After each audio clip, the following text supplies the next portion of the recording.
Welcome to Dream and Do, a podcast for women who are chasing their dreams, rediscovering who they are, and are ready to make changes, big or small.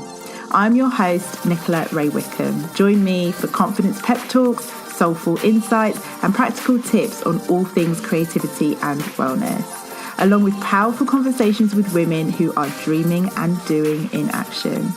This is the stuff you're going to wish you knew years ago, but don't worry, it's not too late. Let's get started. Hey loves, and welcome to this episode of the Dream and Do podcast. I have the wonderful Suzy Ashworth talking to me today about her version of dreaming and doing, which is pretty epic, but I'll leave that for the episode and she can tell you all about it. Just want to say thank you for being here. If you're new to the podcast, we are 10 episodes in. This is the 10th episode, so welcome. There's a back catalogue now. Oh, it feels good to say that, for you to dive into. And I would love to hear what you think. Please head over to iTunes and rate if you're going to give it 5 stars. If you're not going to give it 5 stars, then don't bother. And say some kind words as well would be lovely, because the more that you do that, the more the podcast will be shared with women like you who need it. I have had some glorious feedback on the podcast this week that just makes my heart sing, and I just want to get it to as many people as possible. So thanks again for being here. Come over to Instagram and say hi. It's where I spend a lot of my social media time, hanging out on Instagram, especially Insta stories. Oh, I love me an Insta story. And you're welcome to show up in my DMs. I have lots of interesting and cool and sometimes deep conversations in the DMs, and you're welcome to join me in there. So enjoy this episode with Suzy Ashworth. I'll see you on Instagram. Sending you loads and loads of love. So hi guys, welcome to the Dream and Do podcast. I am so excited, and I know I say that every episode, but I am really excited to have Suzy Ashworth on the podcast with me today. When I first had the idea for the podcast, which was ages ago, Suzy was one of the first people that I shot off an email to. Literally, I had the idea and I was like, right, who would I want to interview? And Suzy was one of those people that received a note in her inbox to say, please come on the podcast because I want to share you with everybody. And I'm really pleased that we finally got around to that time. I finally got my arse in gear and I'm ready to do these interviews and have these conversations with women who I admire, who are part of my network and who are absolutely dreaming and doing in action. Suzy Ashworth is a mindset and business coach, and she's the founder of the Calm Birth School. And I have been lucky enough to work with Suzy quite a bit over the last few years. And she's absolutely been there to facilitate many of my breakthroughs and the big developments that I believe have got me to the place where I am now. So I'm going to stop gushing now because I'm going to save that for later in the episode. Hi, Suzy. Hello, lovely. It makes me feel so proud to hear you talking as you do about your own greatness, because I now watch you a little bit from afar and I just think you are freaking awesome. So thank you so much for having me. It's an honour, and I'm really excited as well to be drinking my red. Cheers, my darling. It's a Friday evening, so we have cracked open the wine because this is of course. Friday nights now. So, Suzy, tell us a little bit about who you are and what you do. Yeah, so I'm a mindset and business coach. I suppose my journey has evolved massively over the last, I was going to say 4 years, but if we get really real, I think that I have been on my own personal development journey for at least 20 years. And to go straight in with the deep stuff, my foster mother passed away when I was 19, and obviously that was it was just a massive experience to have at that age. And from experiencing that, my life obviously took a different path and a different direction. And from that point in time, my desire to live life and experience life and try new things, and also get to know myself better, which is obviously that journey will keep continuing. Everything from that point onwards influences everything that I am doing now, how I want to serve people, how I interact with them, how I coach with them. And so, as you said, I started off with the Calm Birth School, and now primarily I am a mindset and business mentor. So I work with predominantly female entrepreneurs who want to make a massive impact in the world and who understand that whilst the strategy is important, because I'm a strategy geek, actually the difference between success and, in inverted commas, failure is the energy that you bring to your projects, how you think about yourself, and how you're able to translate the energy that's going on the inside to your outer reality. So I help people master the inner game so that their outer reality is fucking lush. I love it. So what you're doing now, did you ever think that this is what you would be doing? Never. So at 19 years old, when you were going through kind of this massive life change, what did you have a vision for what you thought was the future? I didn't have a vision about what I was going to do. I just knew what I didn't want. And so up until that point, I'd worked in most of the pizza restaurants in Canterbury. And Wow. I thought at one point I was going to I was a bit like, why aren't they making me supervisor? Why aren't they making me the manager? And then I kind of looked at who I was working with, and God bless her, this woman, female manager, who was the epitome of, she was not happy with life. And that translated into all of her interactions. And I just thought, I do not want to, when I grow up, I don't want to be her. And so I was like, I just need to get away. I just need to get away from the pizza restaurants and do anything. And so I went to Ibiza. Brilliant. Obviously. Yeah. And how long were you in Ibiza for? I just did a season. So that was the first thing that I did after my mum passed away. It gave me the impetus, I think is the word, to just change something. And so I went to Ibiza for a season. I did 4 months over there, came back to the UK for a couple of months, then went to Amsterdam for 6 months, then went to Thailand for a year and a half, and then came back to Amsterdam for a year. And then I came back home because my then foster father wasn't very well. I came back home, and then, life began again. Did you find that when life began again and you came back to the UK, that you were then surrounded by more people who didn't really love their life, or? I didn't really love my life then, because I was with a guy who was a really nice guy, but we weren't compatible. So it was a very volatile relationship. So that wasn't particularly cool. And the people that I was surrounded by were, in inverted commas, I would say, normal people, who were it was all about the work and the 9 to 5 and getting the promotions and living for the weekend and let's get as hammered as possible. And don't get me wrong, I had a lot of fun whilst I was away, but I knew that I wanted, and I still knew that I didn't want that. Again, I didn't know what I did want, but I knew what I didn't want. So, which is often the best place to start, isn't it? And also, if you don't know where to start, then start with what you don't want, because we can all say what we don't want. Exactly. And if you don't want that, what's the opposite of it? And then you start to at least get a flavour and a feel for what might be good to try. What might be good to just dip my toe in the water, and then you dip your toe in the water. And if you don't want that, again, you just go to the opposite. And what's the opposite of that? Let's try that. What was the first thing that you dipped your toe in the water with? I'm going there, aren't I?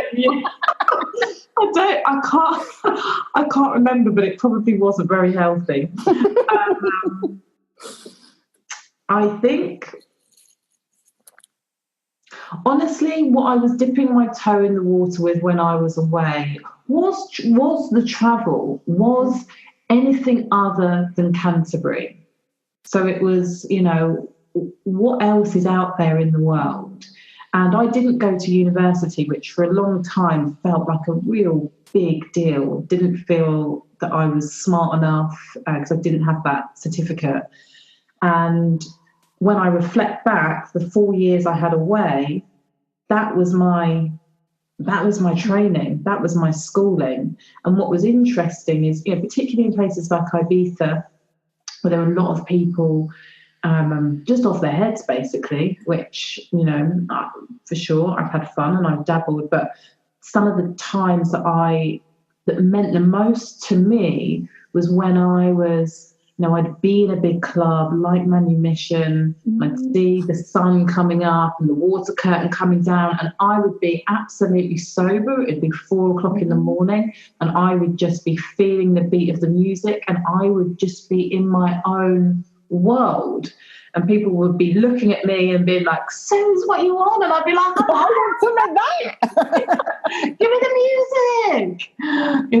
It was amazing. And I think that, when I talk now about living a limitless life and I'm talking about the energy and feeling the vibe, that's what I was accessing back then. And I thought it was the club. And I think that all of the tools, the mindset tools and strategies and skills that I have honed and developed over the years, that wasn't the club, actually. That was stuff that I was generating. It was coming from you. Yeah, exactly. And the music just made it better, which is why, I will have a little solo dance rave down at the beach on my own to, create that very, very quickly. But what's, I think, really nice is that I can do that even without the music. The music is just a tool, but I know that it really comes from within me. Because you've almost got that power. Yeah. We've got it within all of us, don't we, to access when we know. Absolutely. So you touched on it there about a limitless life. And I know that's a big part of the work that you do. And obviously you've got your program, the Limitless Life Experience. But what is a limitless life? I think that it is... living a life without limits is giving yourself permission to say yes to the things that you desire without shame, without needing permission, without feeling guilt. Like, it's giving yourself permission to try things and fail. And it's giving yourself permission to try things and fly, like really allow your light to shine. And this is the journey that I am on. So I don't think that I am living a life without limits, but I'm definitely pushing the boundaries as much as I can, as much as I have the capacity for right now. And it excites me and just lights me up when I have the opportunity to work with people and change their frame of reference for what is possible for them. And when I see them when I see the light bulb, oh, I'm allowed to do that. Oh, I can try that. And then they try it and then they win at it, or then they try it, they fail at it, in inverted commas, fail at it, and then they get up and they go again without feeling like they're less of a person, or they're not worthy, or they're not deserving because they haven't got this result that they thought they were going for. That is a life without limits. Can we go a bit deeper on that failure piece? Because so many of my audience, whenever I talk about fear, whenever I talk about failure, they're like, yes, that's me. That's what's stopping me. That's the thing. And you've always struck me as a person who almost you're not scared of failing. That's how it looks from over here. Is that the case? Or I think that, so, am I scared of failing? I accept that failing is part of it. I think I just don't attach my self-worth to things that don't go to plan. When you attach your self-worth to success, outer success, or perceived failure, then that is scary. But so, for example, my last retreat, which was amazing, there were 8 women on there. They were fantastic, but it wasn't a sellout. The one before was a sellout, but the one before there were only 6 places. So okay, this time, still up to the numbers. Yeah. So I upped the numbers, but it wasn't a sellout. And so, I mean, obviously it was still profitable and it was, it was a great experience. But do you know what I mean? Like, I didn't at any point think to myself, oh, I'm not worthy or I'm no good because I had this thing and I thought I was going to sell out. It hasn't. So that doesn't enter my psyche anymore. Well, what happens if you'd had 2 people? Well, then I would have cancelled it. And then what would you have done to detach your worth from it, or you wouldn't have had that? No, what I would do, for anybody who's launching a program and it doesn't fly, what you have to be able to do and what you do with your coach is you zoom out. Like, if I only had 2 people on there, what haven't I done? Well, I haven't told anyone about it. Most of the time when it comes to a business thing, if you have an idea that is a good idea, you have people in your audience who is saying that they want it. So the idea is validated. So we're not talking about something that's completely new. If you don't sell enough of it, it's because you haven't nailed your message and you haven't clearly communicated the transformation. So what I do is I look and I say to myself, is the message on point? If I really feel that the message is on point, then I ask myself, how many times have I told people about it? The reason I didn't sell out the last retreat is because basically I didn't, after the initial burst, I then didn't really tell anybody about it until very late on in the day. It's just a numbers game. Like, that's not me. It's just a numbers game. And what you've immediately done there is made it really bloody practical. Yeah. Right? Like, sometimes I feel like we can get all up in our heads and that's where it suddenly becomes about who I am as a person and my value and worth, when actually you've just made it really, really practical. Have you communicated the transformation? Have you really, really shared the value? And then have you told people every fucking day for like a year? Or however long it is for your 3 months? Most people aren't doing that because they're like, I don't want to annoy people. I don't want people to get irritated with me. I don't want them to feel like I'm always going on. It's like, if you are sharing value, good quality content every single day, and then you have something to sell it. Like, you've earned it. I don't have any shame. There is no shame in my game about selling, because I know that I am sharing good quality stuff that is helping people change the way that they think. If they implement it, change their lives, like make a difference in their lives for free every single day. No shame in my game if I've got loads of things. I mean, I've always got loads of things to sell. I always say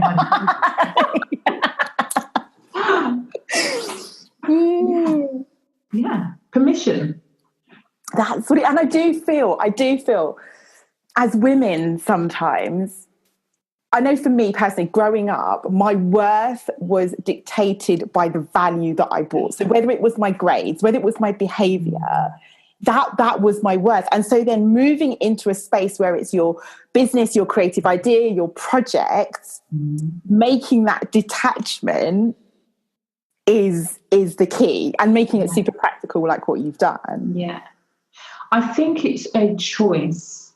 Again, I'm going to really break it down and make it very simple. And I know that it will irritate some people. who are not in that headspace yet, who haven't detached it. But I have simply made a choice on a moment by moment basis, day after day after day after day. You know, when I first started in this line of work, I had to unfollow so many people that the feelings that I would get within me made me feel not enough. And so the choice was, and that was not them, that's my shit and my story. But the choice is, do I continue to follow them and fight with this feeling of not feeling good enough, or do I unfollow, stay in my own lane, and really appreciate, like I know I put the work in. I know that I am here not to just earn a shitload of money, but I'm here because I want to make a really massive positive impact in the world. And that's where I put my value. Like, what's the intention that I'm bringing to my Instagram? What's the intention I'm bringing to my Facebook? What's the intention I'm bringing to my clients every day? I can't always guarantee how it's going to be received. In fact, I can never guarantee how my intention is going to be received. So I can't place the value on how it's received. Mm-hmm. I can only place the value, or it's sensible to only place the value on the intention that I'm bringing to the world, to myself. Does that make sense? Absolutely. And what I'm hearing is it's taking responsibility, isn't it? Like me and social media, I can talk about that all day. And every single woman that I, as a client or that I talk to, it always ends up rolling back to social media, and especially Instagram. Yeah. And them finding it so triggering, and them knowing that they need to be there and showing up, but it just paralyzing them when they're comparing and all of that. And it's like, there's a level where you need to take responsibility of this platform. Yeah. Right? Like, you've invited it to sit with you on your sofa in your home. You wouldn't invite a person, even if they're lovely, but they're not. Yeah. You wouldn't invite them on your sofa. Unfollow. Exactly. Stop thinking about it and unfollow it, because all of the energy that you're placing on to somebody else who does not know that you exist, you are wasting your creative energy. You are wasting your time. You are stopping yourself from living your purpose, from showing up in a way that is going to change your ideal client's life.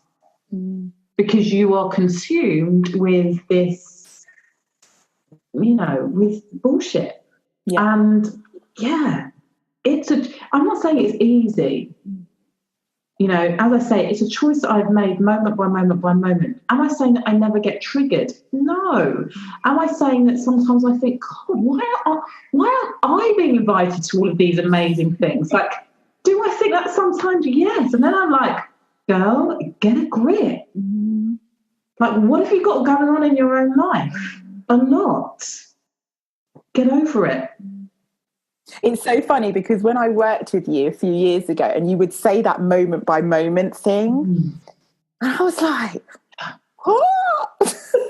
And it's so funny that that's how coaching works sometimes, right? So even in the moment, you're getting what you need from it. And then even later on, I feel like it's really landed with me, this moment. And I'm like, that's what she was talking about. Yeah. Coaching is not just, people look at your package and they think, it's 4 weeks, it's 6 weeks. No, it's a lifetime. It is. It really is. Yeah.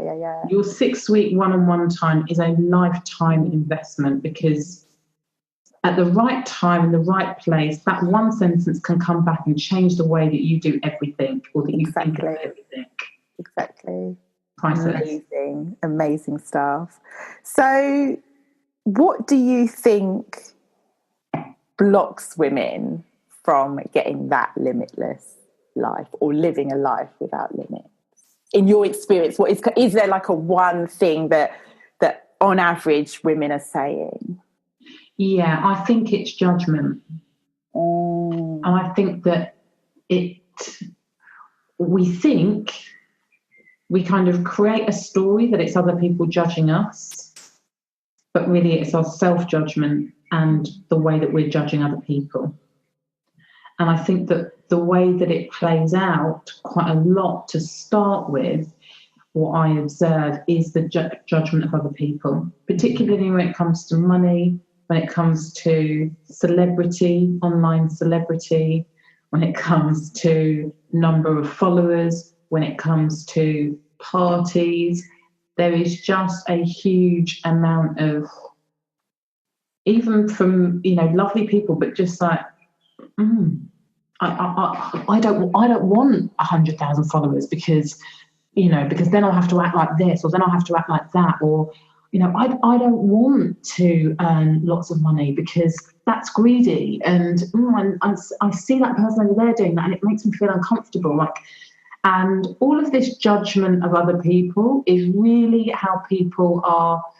One, they're judging themselves and are fearful of other people judging them for being that greedy person, fearful of not having any anonymity if they've got 100,000 followers, fearful of observing people online and making assumptions about how much they're working, how much they're not working. Are they, then obviously not looking after their kids very well if they're having to do X, Y, and Z, and all of that judgment stops people from really saying, I would love to create a global movement. I would love to write a book.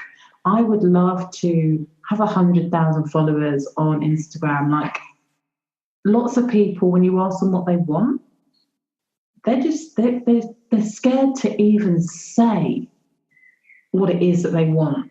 And if you can't even acknowledge it, you have no chance.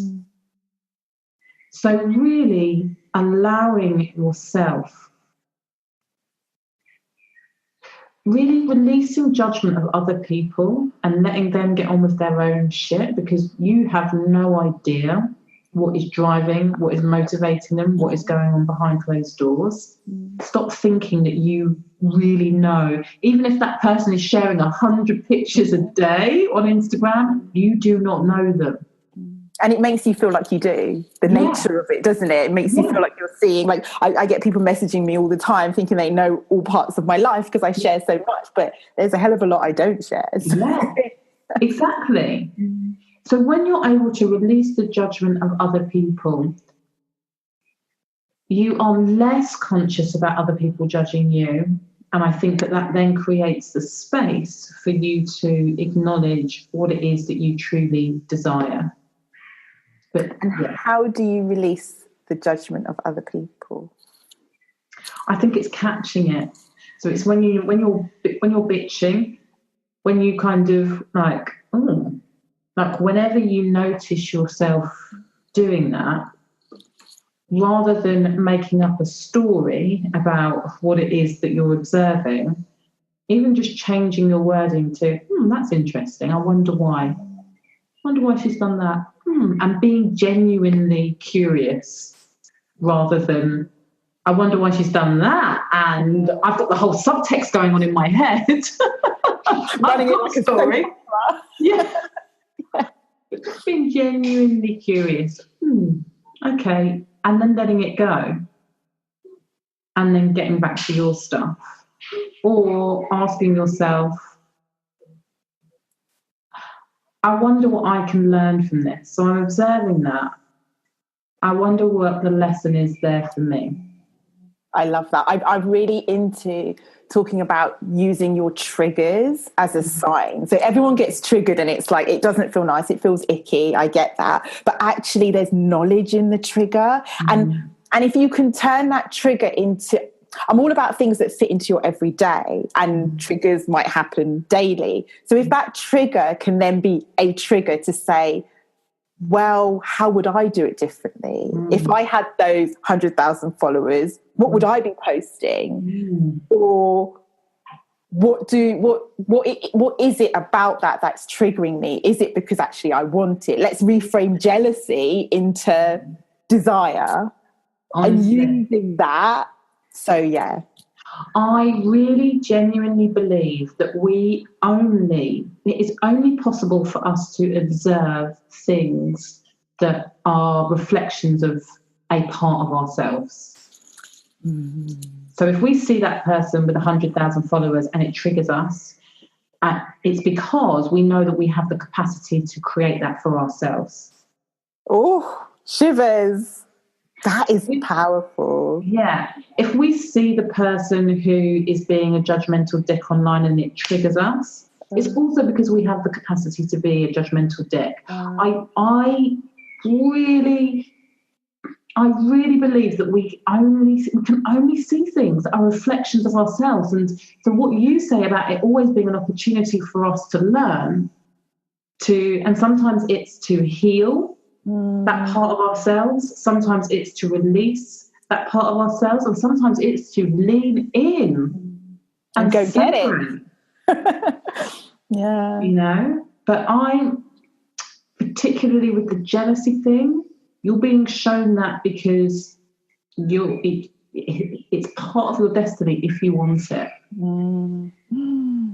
Wow. I feel like on hearing that, I'm like, I need to get this message out. Because women need to know this instead of sitting at home like festering. And I just can't abide by the thought that these women, our lives are precious and our time is precious, and to be wasting it festering over, whether it's Instagram or whatever, it could be the school mums or whatever. I think that when you start to reframe that, it shows a level of growth, it shows a level of expansion. So when you're seeing all of this amazing stuff from people, whereas in the past you might have been like, oh, why aren't I getting that? You're like, yay, that is in my line of vision. I am ready. Yeah.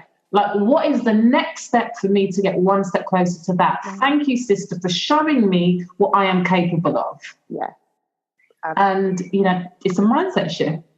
Because I do believe that, and I know that what has helped me on my journey is seeing other women doing things. Like from the very beginning, when I was on maternity leave and knew I didn't want to go back to work, and I was like, there must be something else out there. And I delved into this online world and found you. And then I was like, shit, this is happening out there. It literally felt like an alternate universe. Yeah. And it wasn't until I started seeing it as real that it became that possibility. Yeah. So for sure. So in terms of you dreaming and doing, what are some of the things that you're dreaming about at the moment and you're about to do? If there's anything you can say, I don't know. I just got a feeling I have to ask this question. I've got it written down, so I had to ask it. Oh, I can say the reason I'm hesitating is because we haven't told Jerome's parents yet, but we will do, and I know they won't listen to this podcast. We're kind of safe. We'll tell them. We can embargo it, and you can just let me know. But we are dreaming about going to Costa Rica. We are going next year for the year. Oh my gosh! No way! Yeah! Amazing. So that feels so exciting. I'm so excited about it. I cannot even. And that feels like a real, we've got 4 kids, and up until last year, we hadn't really been on holiday since the last kind of hurrah was the year that Caesar was born. I think we went on 4 holidays. And then they were born and sucked us dry. And we just kind of didn't really go away. Then last year, business was good. Jerome gave up his job. And so we started going away again. And then, just a conversation, probably not even a month ago, just about the weather and how much we love being in the sunshine. And came back from my morning walk, and Jerome was like, how do you feel about Costa Rica? I was like, sign me up. Oh my gosh, I love, and this alludes to what I said in the beginning, I love how you do things so fast. Yeah, I do things quickly. You do things quickly. You really do. Yeah. Why? How do you do that?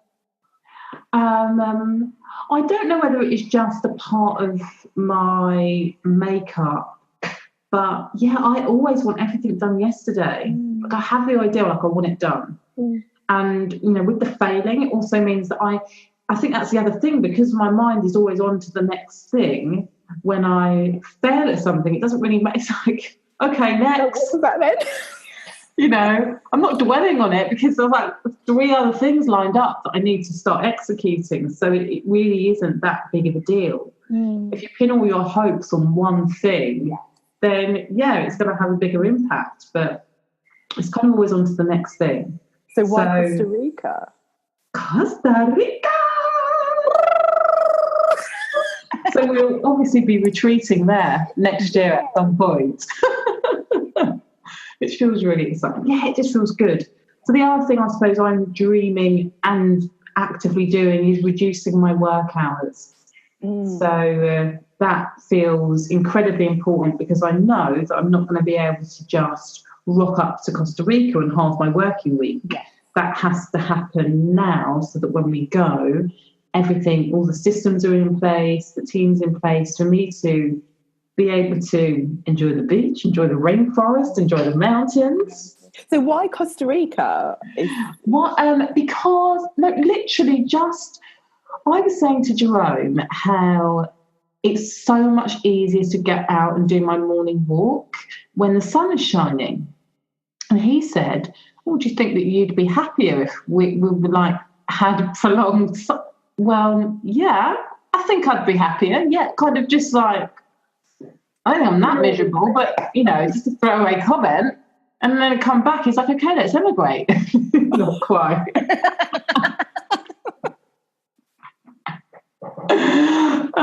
But it was pretty much, and it was like, he just came back.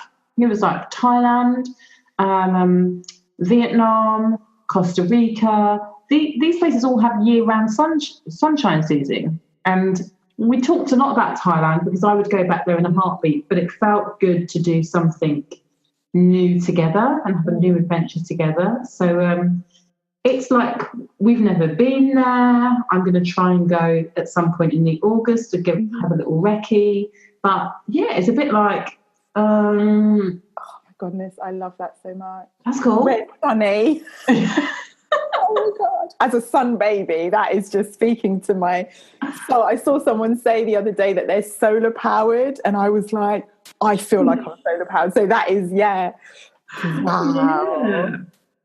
So life has changed for you. Yeah. Quite a lot. Yeah. Yeah, massively. What do you put that down to? Allowing it. I think really allowing it, and I think that we as individuals spend a lot of time holding on. If it worked, we want to hold on because it worked. And if it didn't work, we want to hold on because it's scary. It's better the devil you know than the devil you don't. And, you know, we just spend a lot of time holding on. And I think losing my parents early gave me just a knowing, a real practical, tangible example. Life isn't permanent, and things change. And when things change, things can change for the better. I've had lots of examples in my younger life, you know, even before, and this is obviously on reflection, but I was fostered at 3 months. You know, I was born to one set of parents, and at 3 months old, there was a significant change in my reality. You know, I went to live with foster parents, and we moved house, I think 4 times with my foster family. Wow. Okay. So, you know, I have just always been a person that has experienced lots of change, and every time there's been a change, even though sometimes it's been painful, even though sometimes it's been hard, life has always got better. And so, yeah, I'm not scared of holding on. I don't need to know what's going to happen next, but I have a belief and an expectation that everything is always working out for me. Where do you get that belief from? Do you know what? I've thought about this a lot, and I wish I could say that it is just something that I developed, but I honestly think that it is. I think that I was probably just born optimistic. Okay. I remember thinking when I was 8 years old that I was very lucky to have 2 sets of parents. And when I reflect on that for an 8-year-old, it was a weird thing to think. You know, it's like, oh, you know, but I just. Yeah. It was testament to how happy you must have been as an 8-year-old. I'm so happy. Yeah. I felt very blessed. You know, I was a little shit, but I felt very blessed. And I think that after the initial grieving period, I've always felt like a very lucky individual. And I think that when you think that about yourself, life reflects that back to you. When you think that you're unlucky, when you think that you always get the bad end of the stick, when you think that, you know, it's a rough world out there, and it's not to say that it's not rough. It's not to say that it's not rough, but when you expect it, I genuinely believe that you do get what you expect. And I expect good shit to happen to me. It's not to say that I always think it's going to be easy. It hasn't always been easy. But I just expect good stuff to happen to me, and it does. And that's just the way that I look at things. Some people would say being fostered at 3 months is not good shit. But I look at it as I got placed with the best family for me. My older sister came and lived with us for a short period of time. My parents were not the best people for her. Right. But she went to another. Do you know what I mean? It's not that. It's just the way that I have always been, and my expectation is that good shit happens, and it does. I can't even remember what your question was now. No, but I think what when you were talking, I picked up this distinction between it being good shit and being easy, because I think sometimes we get them mixed up and we think they're one in the same. So we think if it's good, it's because it's easy, and it's not. You've said that it hasn't always been easy, but it's been good shit, whether you've realised in hindsight or it's been for your best interest or whatever. But that's the important distinction, isn't it? Incredibly important in business and in life. And I think that, again, because of the nature of the stuff that I talk about, and, you know, I talk about creating your own reality and all of that stuff, and I think that people think that it is like having a magic wand and you can go around and it'd be like ding, ding, ding, ding. Yes. And that's fucking bullshit. I've worked really hard. And, yeah, I have had difficult and challenging situations throughout my life. And the way that I choose to absorb the lessons enables me to say very honestly that things are always working out for me. But it is even when it feels like it doesn't, even when it feels like it's not. Even when it feels like it's not. Even when I have been in the eye of the storm and thought, something always happens where it always works out. Always. Is it that in the moment you get a little sign that you're able to cling on to, or is it in hindsight that you realise? I think that now I get signs. Okay. I think that when I was younger and less intentional, I think a lot of it is hindsight. But I think that now I'm a lot calmer when I'm like, whoa, this feels a bit, rather than kind of getting caught up in the chaos and the fear. I'm really like, okay, I know I have enough tools in my toolkit to talk myself down off the ledge, to really ground myself, to stay in that headspace of I'm open to receiving. Mm-hmm. And that comes from doing the work, doesn't it? That comes from doing the work. That comes from doing the work. Okay, something I wanted to ask about. You said that you've worked really hard. And I feel like there's a whole thing out there at the moment. There's almost two camps. So there's the camp that are like, yeah, let's hustle and ooh, Gary Vee style, which I love. Like that speaks to my soul. I do it and then I burn out. But it part of me that I just like, if I was male, I would be Gary Vee. And then there's the side that's like, no, hustle is a dirty word. We must just flow into everything. And for me, it's refreshing to hear someone admit that they worked hard, because I feel like when there's people that have reached a certain level of success and they're able to pull back a bit, and then all they talk about is the pulling back, and you're like, yeah, but you worked hard in the beginning, so don't forget that.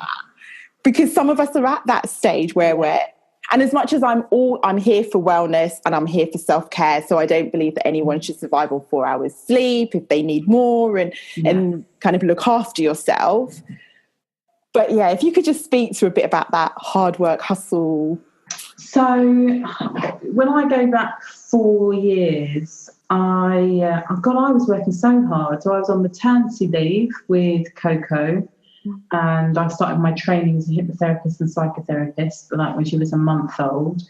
And when she was about 4 or 5 months old, I started the Calm Birth School, and I was responsible for creating all of the content. And, I would be with her in the day, then she would go down. So fortunately, all my kids slept. They don't sleep anymore, which is a whole other story, but when she would go down, I would then work from like 7 till midnight, 7 till 1, 7 till 2. I mean, it was hard. It was really, really hard. And I really loved it. See, that's what I was going to ask. Like, I feel like if you're doing what you love, I know it sounds like a cliche, but if you're doing it doesn't feel like work. It's not like the 9 to 5 corporate gig. No. I was driven. I was excited. It was this whole new thing. Nobody was doing it. It was invigorating, and it was like, this is the key to freedom. Like, this can pull this off. It can change our whole lives.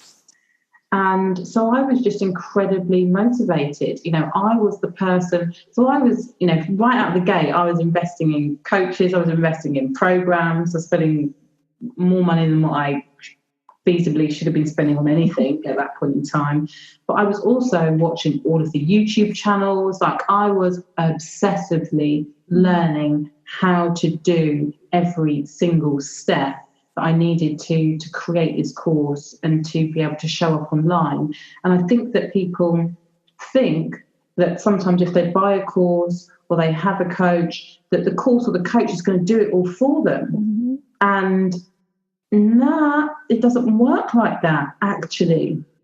When I think about all of the time and effort I put in around that stuff, yes, those things supported me, but there was still so much learning. And it was really hard work. And I would say up until last year, I was working all the hours. I was working weekends. I was working in the evenings, and it wasn't it wasn't the life that I wanted to lead. And I think that if I'd have invested in support earlier on, I would have been able to expand the business earlier on. But there is that, but I can't quite afford it. And if I can't afford it, then I need to do it all myself. I'm also a control freak. So it's like, I know how to do this stuff because I've spent the time learning it. And by the time I briefed you and then you've done it wrong and then I've got to then do it, it's like, God, what am I paying you for? I'm paying you for it to take twice the amount of time because I know I have to do it myself. So there's that whole, you go from being a learner and trying to do it all of yourself to then the transition to being a boss. And it's quite a different place in your business. And I would say that over the last 18 months and then specifically the last 6 months, I've been learning what it means to be a boss, which I also quite like. I bet. Would you do things differently now, looking back, or would you still do? Everything that I did enables me to support my clients in the way that I support them. I think probably sometimes it makes me a bit hard. I'm a bit like, come on, get on with it. Go on. What are you going on about? When I was a kid. In my day. Yeah. But no, I definitely wouldn't change it. I wasn't ready, you know. I couldn't have been managing people. I couldn't have had a team, didn't know how to delegate. I think as my family has grown and my desires have grown, and being very, very clear about what I want for my family life and what I want for me as a woman outside of business, you have to know what you want. Sometimes you have to experience what you don't want. And so whilst I wouldn't change that, it's super important for me to, as I'm saying, like, it's super important for me to cut down my hours so that when we go to Costa Rica, that we can really have that. But, you know, I have an assistant who does 30 hours a week for me at the moment, and probably she should be full-time. You know, and that's just one person. I have a very small team, but it's a lot of hours. Yeah. So when people ask me, how are you doing all that you're doing? I'm like, I've got support, and I need more, actually. Exciting. Yeah, it is exciting. How do you fuel your creativity and get into the creative zone? Okay, so I'm really pleased you asked me this question because up until I started in my online business, I didn't think of myself as being creative because I got told for 12 years that I wasn't a creative person and I wasn't allowed to have a creative idea. And I think that when you get told anything for long enough, you start to believe it. And then as soon as I started with the Calm Vertical and then with the coaching and writing and speaking and coming up with ideas for different programs, I thought, oh my God, I am creative. Just because I'm not an artist and I'm not painting pictures, it doesn't mean that I'm not creative. So the fact that you asked me that question makes me feel very happy because I love thinking about myself as a creative. And what I do to fuel my creativity is I take myself out of my everyday. So away from the house. So I walk most mornings. I walk along the beach most mornings, which I love. I love being near the sea.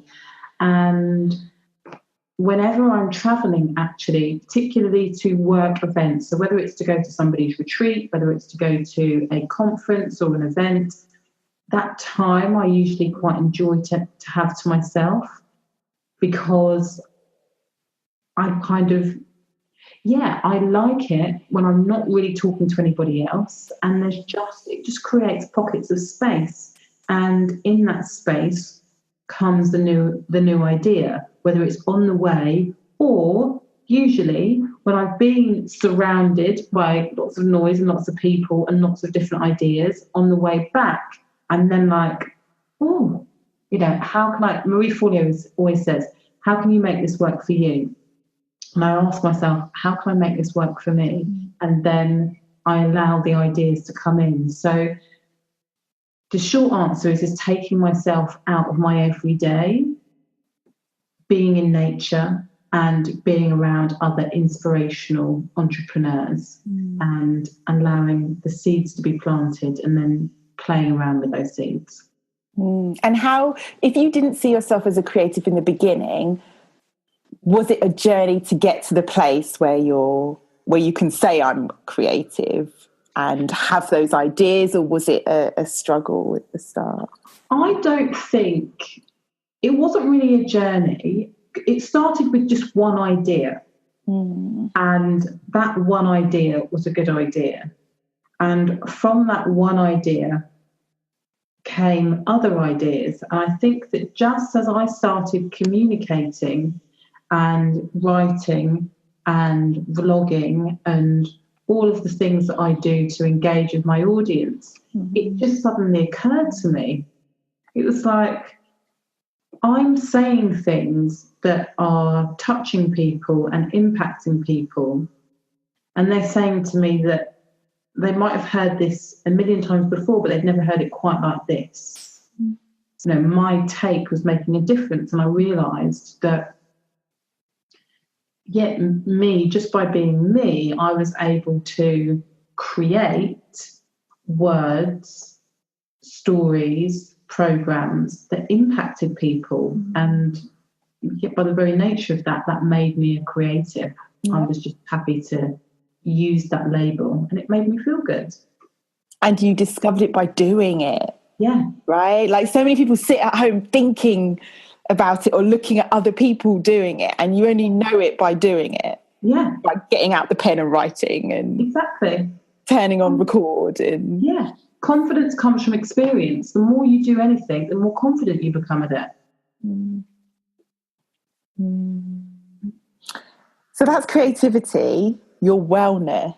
Like I always describe you as a powerhouse. I know you've got a team that help you, but I remember before the team and you were still doing many things and achieving many things. How do you stay well? It's really weird. Paul, I hate, so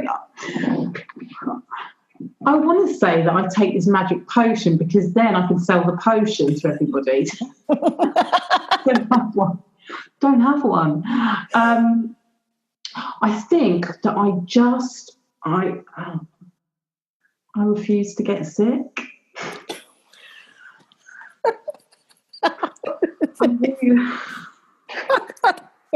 I have to say that. I'm like, it's true though. I just have no toleration for it. I'm like, it's so rare that I am ever ill. I don't really tolerate anyone else getting ill in the family either.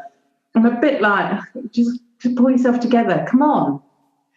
I'm not a very maternal, like Mother Teresa type mother. I'm kind of more gung-ho, like, come on. Pull yourself up.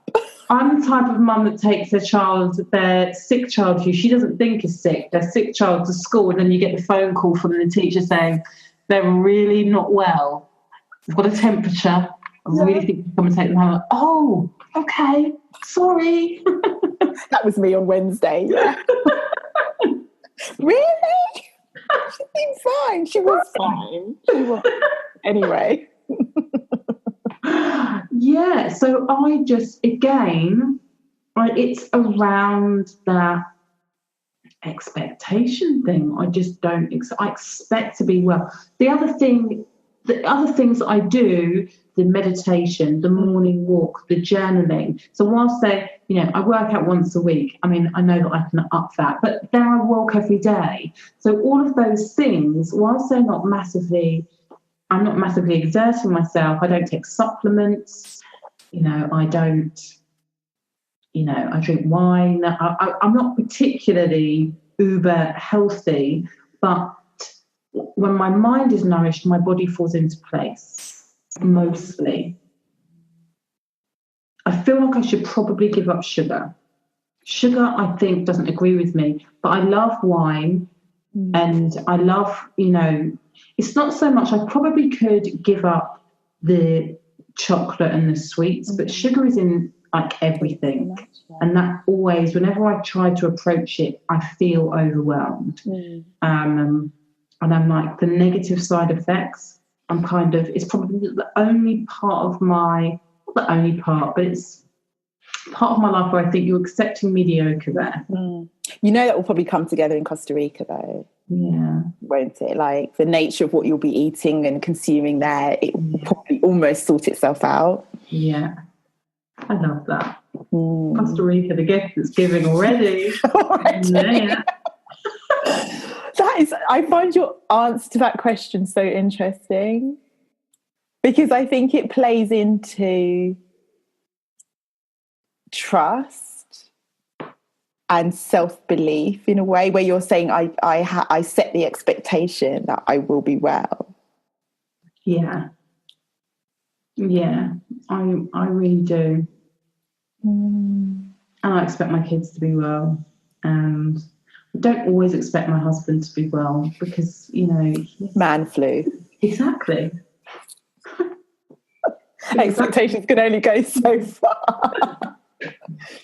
But I'd love to have a glass of wine, but I don't go out and get wankered all the time. Do you know what I mean? Like, I'm not doing stuff that is going to be detrimental to my immune system or, have me running on a low ebb. Like, I'm really clear on what nourishes me. And that is just really simple, going for a walk every day, being in nature, writing in my journal. I mean, I don't do that every day, but those things, when my mind feels good, my body's like, let's play.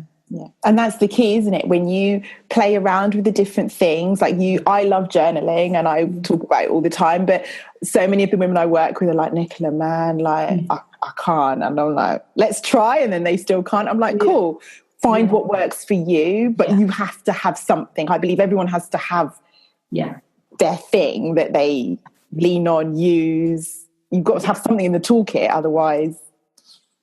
Yeah. It all stays up here going round and round and round and round and round. Exactly. Yeah. So as we start to close this conversation, even though I don't want to let you go, what advice would you have for a woman that is sitting at home dreaming about stuff? And it could be that she's got a business that she wants to start. It could be that she just wants to change her life. And she's stuck in that. As much as I talk about dreaming to doing, I'm like, let's get into the doing, guys. Let's go there. Dreaming's good, and I know lots of people need help to get into that space, but let's not stay there. Let's keep it moving. What would be your advice for someone to keep it moving? So obviously, not to your listeners, but to you, the one sentence that comes into my mind, the sentence behind my head, is faith plus action equals miracles. And what I mean by that with the faith part is just trust. Trust that even if things are not going to pan out the way that you expect them to, if you take the next step, that things will work out for you.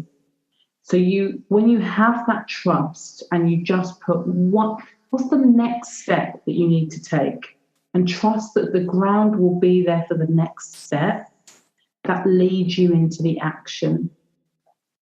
Trust plus action, dreaming plus doing equals miracles. But you just have to trust.